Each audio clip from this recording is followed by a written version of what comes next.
When I'm out here on these offshore places and it's hot, slick, and sunny like this, you know, my first choice, I'm wanting to always catch the biggest fish. And every one of these offshore places, a lot of times will have a big fish in a school or multiple big fish. So I always like to show them this bigger bait, this 775 Yamamoto cut-tail worm. This is a June bug type color here, a dark color. I always like the darker colors most of the time. But I throw this on a big football head, 3/4 ounce or 1/2 ounce football head. It'll get the bigger bite into school a lot of times. And then I clean up with the little drop shot or shaky head with the smaller worm, this Nico crawler that Yamamoto makes this bait for Daiwa, and it's a really good cleanup bait. And this is a brown purple laminate color, which is a really good finesse color on a slick, calm, offshore type fishing. That's kind of my 1-2 punch in this offshore game when it's hot, slick, and sunny and no current.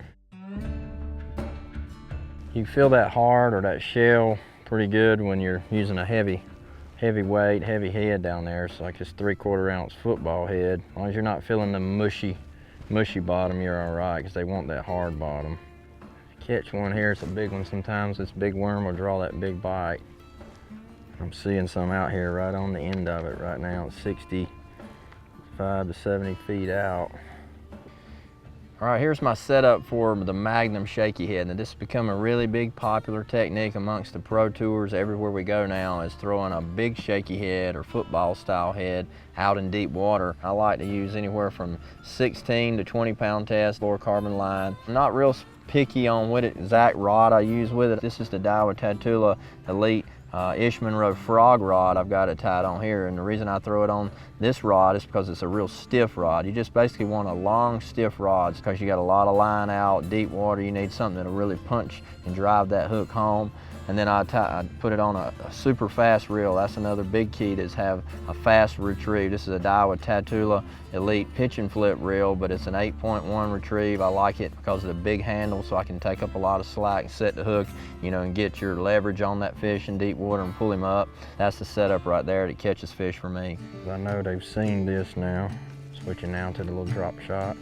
I've seen it like weather just like this, where you just think, no way, and you sit there and catch them every cast, just boom, boom, boom, boom, boom. And I still think it has to do with just the competition of the fish and the not a place that somebody hasn't caught them on or fished in a while. Well, I don't think these are gonna bite, so let's get out of here at another spot. There's a difference in casting a drop shot and dropping a drop shot vertically. So casting a drop shot, I always use this type of a weight, this long skinny weight, because it slides through rocks a lot better and it doesn't hang up. So I usually start with about a 8 to 12 inch leader, somewhere in that range. 10 inches or so is about right. And I've got it usually when I'm casting on shell beds and things like that. I don't use super light line. Most of the time 12 pound Daiwa J fluorocarbon line. 12 pound line is a good size for me. That way it's more abrasion resistant, and you're not having to, you know, worry about breaking them off, you know, when you set the hook down in the rocks. And then the rod and reel setup, this is my Randy Howell signature series Daiwa Tatula Elite rod. It's a 7'3" medium action. Then I pair it up with a Daiwa Tatula LT 4000 size spinning reel. Fast retrieve, 6'2" retrieve, so it can pull line and take it up quickly. You're gonna be very efficient with this. You're gonna catch a lot of fish and land them, and that's what it's all about, getting them hooked and getting them in the boat. I got one. I can't even believe that. This is awesome.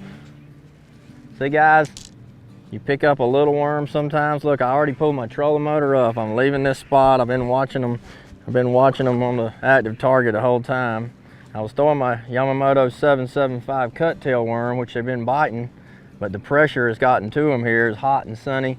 I picked up the drop shot with the Yamamoto little Daiwa Nico crawler worm, and I'm just about to leave, and I'm letting it just sit there, and boom, fish bites it as I'm pulling the trolling motor up. That's why you gotta always have everything rigged up on the arsenal.